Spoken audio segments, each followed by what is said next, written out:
Paul, Leeds are dealing with their own small injury crisis with Ethan Ampadu going out for a few weeks now. Daniel Farke might be in need of a central midfielder. Do you think they might need to make a short-term signing to give them some reinforcements there, or they have what they need in the squad right now? I think they've got what they need in the squad, but Gruev's injured as well. Gruev had an operation the other day, so I mean his first choice two holding midfielders in both Ampadu and Gruev are going to be out for the foreseeable, probably until January at least. So yeah, there is an issue there. But actually, you look at the two in Rothwell and Tanaka who played in there. He's got players who can play in that area. Whether he puts Pascal Struijk into there as well, that's an option for him. He puts another centre half, and Pascal Struijk can play in there. He's too short. He's clearly too short. But I'm not so sure there's a need to go into the freeze market just yet. If they lose one more, if either Rothwell or Tanaka get injured or suspended for any length of time, then there may be an issue for that, a call for that. Ramazani can actually drop in there, he can play in there, and so can Aronson, in all honesty, if you can trust him defensively. I don't particularly trust Aronson with his defensive capability, dropping back in a deeper role. He's been playing more of a 10. He quite often lets runners go, and defensively he's susceptible at times. But actually in Ramazani he could probably drop a little bit deeper. The thing for me with Farke is that they're very rigid in the formation. They play a 4-2-3-1 every week.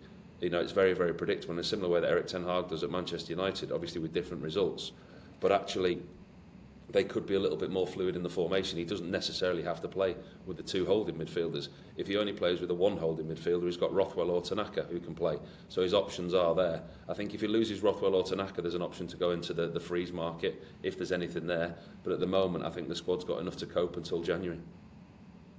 And Pete, Paul mentioned that free agent market. Cheku Kuyate and Christoph Kramer are a couple of free agents that are linked with the club. Both can kind of play in that midfield role. Do you think Daniel Farke might go and sign one of those two before January with both these injuries coming to the squad? Like Paul says, I think if there's any more injuries or suspensions, his hand might be forced and he might have to bring somebody in, or maybe look down at the academy or the under-21s to try and bring somebody through, because we all know how fixtures are in the Championship. It's games Saturday, Tuesday, so there's a lot of fixture congestion coming up to a busy period in the year as well, with lots of games around the December time, the Christmas period, and it does look like Ampadu and Gruev will be out until the new year, and two huge blows for Leeds, that one. But they brought Tanaka in the summer. This is his chance to shine now alongside Joe Rothwell, who was also a summer signing, so they'll both need to stay fit. But as you said, Kuyate, he would be an interesting one, I think, for me. He's got loads of experience, the Senegal international,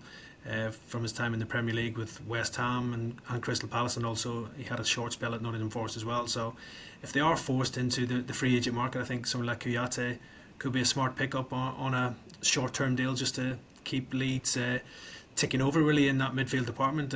His experience will be invaluable to the squad as well, and I do think we know that Leeds are going to be hopefully planning to challenge for promotion this summer as well, so they can't really afford too many more injuries, because if they do, it might affect results as well, and that means they might have to look into the free agent market to try and solve their issues in that midfield. Because I think for me, Ampadu is a huge miss. He's club captain and such a key player in Farke's side, so if they're without him for any longer than expected, could be a big miss for them.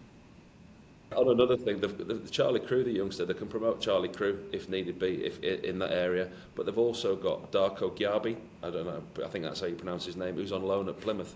I think he's gone for a season-long loan. I don't know if there's any recall on that. You know, most of the time when players go for a season-long loan, it is a season-long loan. But he's doing really well down at Plymouth with Wayne Rooney at the moment. So whether there's a recall on him if and when they potentially need it, that may be something that they investigate. I don't know the ins and outs of his deal though. And Paul, Jurgen Klopp has been named the new global head of soccer for Red Bull. We know Red Bull have that minority stake in Leeds. What could this mean for Leeds? Could potentially be interested in a managerial job should Leeds get promoted in the future? Well, it looks to me like he's managing about 4 clubs at the moment, doesn't it? Head of Red Bull football. Doesn't sound like a bad job that he's got. Listen, there's always going to be that link now, isn't there? That link will always be there. Can I honestly see it? No, I can't. You look at what he's done with his career to take a break. It looks more of an advisory role, less than a hands-on role. I think if he ever did want more of a hands-on role, there'll be a lot of opportunity for him. depending on, listen, never say never, but he might get integrated in the club. He might get to, go to Ellen Road and speak to Daniel Farke and see the way the club is, and there might be some kind of strange affinity grown. But in all honesty, I can't see it happening. But indirectly, he's the Leeds manager.